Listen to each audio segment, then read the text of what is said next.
Welcome back to the channel, guys. This is NBA Feed, the first episode of Volume 1. But on some random game days, I'll be talking about the slate of games that have happened on the game day in the NBA. Now let's get into it. Today featured a set of 5 games in the NBA: the Warriors at the Timberwolves, the Pelicans at the Spurs, the Raptors at the Thunder, the Heat at the Suns, and the Nets at the Clippers. The Mavericks at the Bucks game got postponed, so it's only these 5 games we'll be talking about today. Let's get into it. The Minnesota Timberwolves hosted the Golden State Warriors, with the final score of the game being a massive blowout to the Golden State Warriors, 111-85. This game had some promise in the first half, but the Timberwolves' turnovers killed the team, and frankly, a depleted Warriors team took full advantage of the situation. Normally, the Warriors would just try to go band for band on turnover to points on turnover ratio, but they actually played properly. The game was originally meant to be played the day before, but it was postponed because of issues happening in Minnesota. I will not be speaking on those issues because that is out of my jurisdiction, and I make NBA content strictly or anything to do with the game, and I also don't want to offend any people. Ant-Man came out to play with 32 points and 11 rebounds, but once again, the turnovers and being outscored in 3 quarters meant that the Wolves got blown out by 26. Steph Curry showed out with 26 points, 7 assists, and 4 steals. And quickly, can we just talk about Moses Moody? This dude is trying his hardest not to get traded, and I feel like the Warriors shouldn't trade him. I know the Warriors have inconsistency issues with players like Brandon Podziemski, Moses Moody, Jonathan Kuminga, Buddy Hield and all, but I feel like he's less inconsistent than other players, if you know what I mean. He's a great wing defender and he can shoot the lights out at any given moment. But anyway, I just want to speak about the Golden State defense. These men were getting it done with all the steals and turnovers forced, as well as the great defense played in general. 20 steals. 20 steals is the most of any team this season so far. Definitely a good win for the Warriors and their momentum. Next up on our agenda, we have the San Antonio Spurs versus the New Orleans Pelicans. The San Antonio Spurs lost to the Pelicans, the final score being 105-94 to the favor of the Pelicans.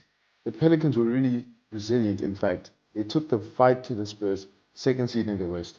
That 16-0 run for the Spurs to start the fourth quarter was fool's gold, and the Pelicans held it down.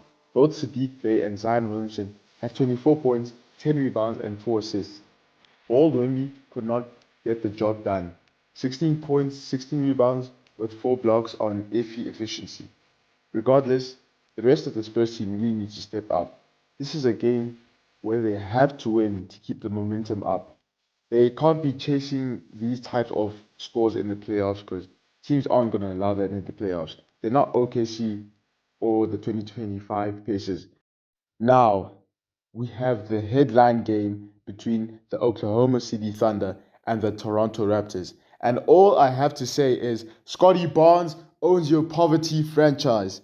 The final score of the game being 103-101 to the Toronto Raptors, thanks to some huge plays by Scotty Barnes to seal the game. And this loss for OKC now means that OKC can no longer break the all-time regular season record set by the Warriors back in 2016. I do have a video on my channel breaking down the OKC trying to chase the record. The link of that video will be in the description. But anyway, Shea posted up 24 points and 6 assists, but it was not enough because Scotty Barnes is a defensive dog and a dog in general, posting up 10, 11, and 8 and near triple-double, while quickly had 23 points and 11 rebounds, helping the Raptors to a feel-good momentum win. I can't lie, the Raptors are looking extremely dangerous.